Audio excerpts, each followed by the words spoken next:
Hello, welcome to the tour of the all-in-one spreadsheet, video number 2, where we are going to look at the second tab of the spreadsheet, which is where we're going to track our expenses and our cost of goods for resale. So we're going to go down here. Hopefully we have, hold on, let me close my messages here. Hopefully we have the spreadsheet open. We're going to go down here to the second tab, which says expense and cost of goods tracking.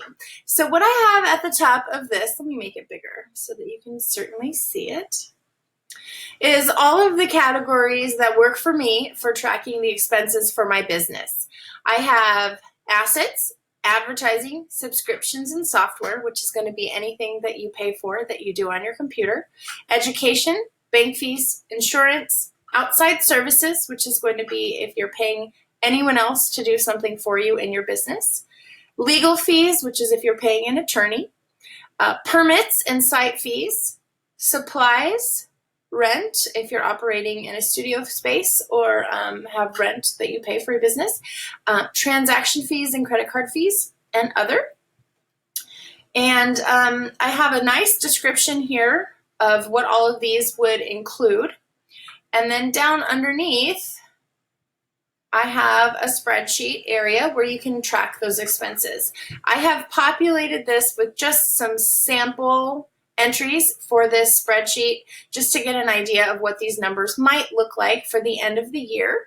The columns that I have are the date of the transaction, which would be if it's a single purchase, that would be an actual date, or if it's something that you pay for monthly, you could indicate that here, or if it's a total for the year, such as our session assistants wages that we are pulling from our session tracking spreadsheet, or the total for the year that we paid in permits and site fees that we're also pulling from our session and income tracking tab in the spreadsheet.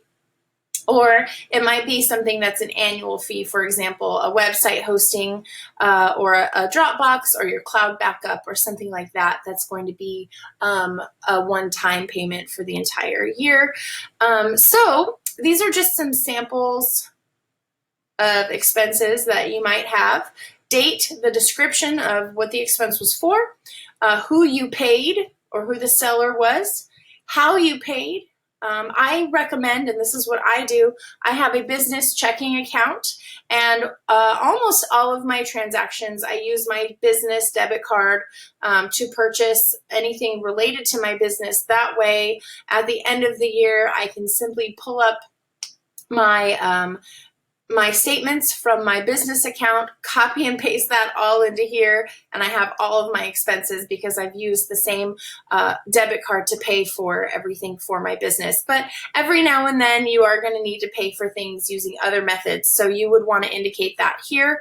For example, maybe you did advertising on Facebook and you paid for that through your PayPal account, or you pay your assistants in cash, or something like that. So that would be this column, payment method. This is simply the amount, and then your expense category is going to correspond with one of these above.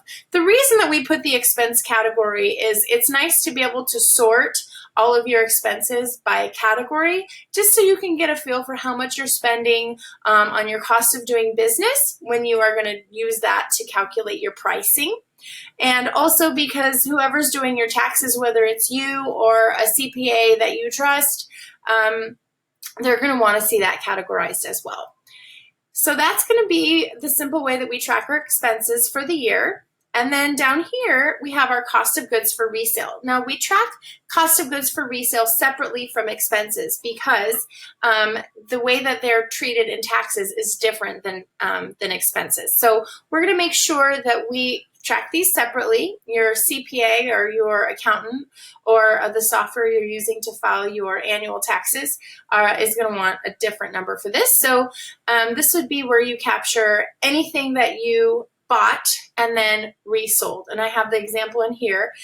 This is your cost, paying for things that you sold. For example, if you sold a canvas for $300 and you paid your print lab $75, you would report that whole $300 as income, and you would account for the $75 in your cost of goods section here. Any print lab that you're using is going to give you an annual statement at the end of the year, or if they don't give it to you, they'll have it available for you. So you'll be able to get that pretty easily. I like to use only one print lab because I like to make my life easier, but if you're using multiple print labs, you're just going to want to make sure that you get an end of the year statement from each one of them. So this one, I know that tracking expenses can be really overwhelming, and it was for me in the beginning too, but I hope that by having one business account and one debit card that you pay for almost everything with, that's going to help you track, as well as having all of these categories neatly defined for you is super helpful when you are doing your annual tax return.